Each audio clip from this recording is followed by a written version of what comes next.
credo in odom Deo, Padre omnipotente, Autorem celi et terrae, visibilium omnium, et invisibilium,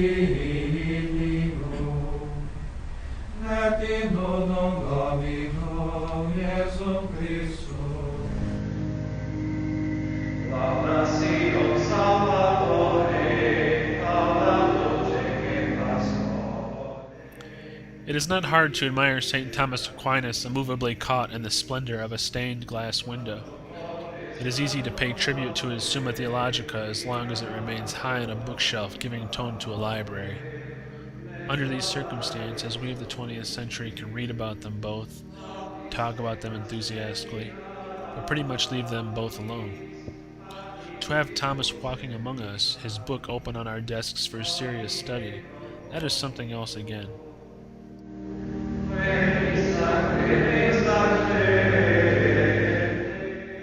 The humanity and perennial modernity of the Summa are the skeleton whose flesh and blood is the culture of all ages.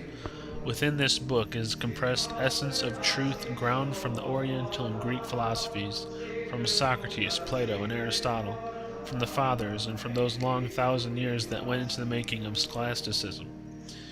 Yet it is not a mere compendium of past achievement, a mausoleum of masters long since dead. Rather, it is the descendant of a noble line, worthy of the blood it bears.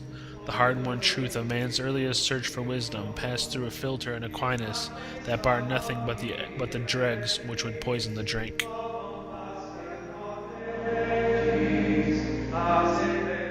Thomas, faced with the abundance of his material, did not hope merely to toss it before the minds of men. He expected to expose all this adequately, lucidly, and as briefly as the matter permitted. Moreover, he was not aiming at an increase in the intellectual jowls of the well-cared-for specialists in philosophy and theology. He had in mind rather the underfed and starving little ones, beginners who had gone hungry for too long. He expected to avoid all that would confuse the thinking of these little ones, that would impede their progress, that might contribute to their discouragement. The thing seemed important enough to this first professor of the age of universities for an explicit statement of the instruments he had forged to bring it about. Order above all, simplicity, and the ruthless elimination of useless questions.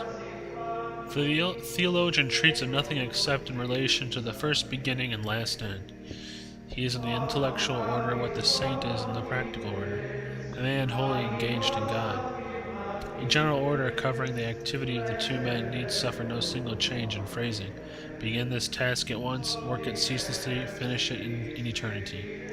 For the love of God is not to be encompassed in a lifetime, neither is the knowledge of God. However far afield the mind or the heart may seem to have wandered, both are engaged with God himself, or with the things that pertain to God as the beginning or as end. The saint knows the important answers by the quick intuition that has its deep roots in love, the theologian by the reasoned argument that has its roots deep in study. When study and love are united to make a saint of a theologian, God has been exceptionally kind to men, as was the case with St. Thomas Aquinas.